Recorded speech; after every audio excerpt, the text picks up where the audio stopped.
A'udzu billahi minasyaitonir rajim. Bismillahirrahmanirrahim. Assalamualaikum warahmatullahi wabarakatuh. Alhamdulillah wassalatu wassalamu ala asyrafil anbiya'i wal mursalin nabiyina Muhammad wa ala alihi wasahbihi wasallam tasliman katsira amma ba'd. Bakit tinatawag na balik Islam? Isa sa dahilan ay una-una sa pagitan ni Propeta Adam at Propeta Noah ay 10th century. Lahat sila ay sa Islam. Sumasamba sila sa nag-iisang Diyos. Namatay ang sunod-sunod ang 5 anak ni Propeta Adam, kaya nalungkot sila. At ito yung binanggit ng Allah sa banal na Quran sa Surah Nuh, chapter 71, verse 23, sabi ng Allah, "Wala tadarunna alihatakum wala tadarunna waddan, wala suwa, wala yaguth, wa ya'uq wa nasra." Huwag niyo sabi ng iiwan ang inyong Panginoon at huwag niyong iiwan si Wud, Suwa, Yaguth, wa ya'uq at saka si Nasra.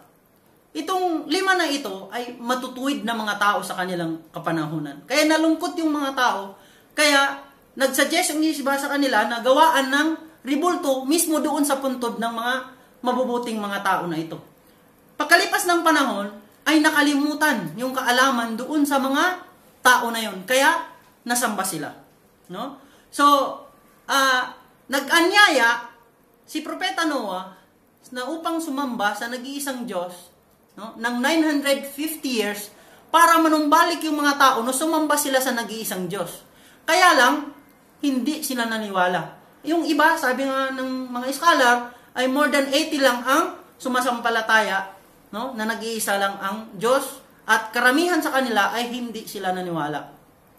Kaya, anong ginawa ng ni Propeta Noah? Inutusan siya ng Allah na gumawa ng arko. At nung makagawa ng arko, lahat ng sumakay doon ay naligtas. At ang naligtas lang ay sumampalataya sa Allah. Kung titingnan natin, may anak si Propeta Noah, si Sam na siyang pinanggalingan ng lahi ng mga Arabo, at saka si Ham na siyang pinanggalingan ng taga-Europe, at saka tayo na nanggaling sa kay Japhet. At itong si Japhet ay doon nanggaling ang mga lahi ng taga-Asia. At kaya tayo nabubuhay, kung titingnan natin sa history, sa ngayon ay dahil sumampalataya sa nag-iisang Diyos, sumamba sa Allah ang ating lahi na si Japhet at anak ni Propeta Noah. So, ibig sabihin, matatawag na balik Islam, ang isang balik Islam, pag siya ay namumbalik na sumamba lang sa nag-iisang Diyos. So, sabi ng Allah sa banal na Quran na iniligtas namin sila at si Propeta Noah at yung sumakay doon sa arko ni Propeta Noah, no? At ginawa namin silang mabigat na palatandaan sa sangkatauhan.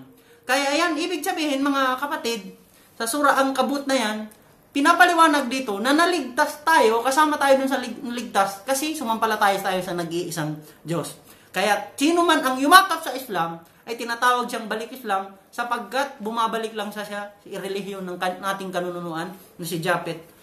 Pangalawa, lahat ng ipinanganak ay pinanganak sa Islam. Yan ang nabanggit sa Sahih Muslim na hadith ni Abi Hurairah na lahat ng ipinapanganak ay ipinapanganak sa merong likas na paniniwala sa Allah. At ang maging Hudyo siya at maging Kristiyano siya o sumasamba sa apoy dahil sa kanyang mga magulang. Yan ang isa sa pinakadahilan. Ibig sabihin, kung hayaan mo ang bata, sasamba lang talaga yan sa nag-iisang Diyos. Ang pangatlo, ang history ng Pilipinas, 1380, mga Muslim na po ang nasa Pilipinas. Dahil dumating si Sharif Macdon, ay ito ay hindi sa pilitang niyakap ng ating mga kanunuan, isang barangay, isang pamilya, tag-isahan, ay niyakap nila ang Islam. Dumating lamang ang Kristyanismo sa atin noong 1521 sa pamamagitan ni Miguel Lopez, sa pamamagitan ni Ferdinand Magellan. Kaya lang nabigo siya, namatay, at nung nagpadala naman ulit ang hari ng Spain na si Miguel Lopez de Legazpi, then pagkatapos noon, saka lang nasakop ang Luzon at Visayas. So mga kapatid, sa aming taga-subaybay, hanggang dito na lang.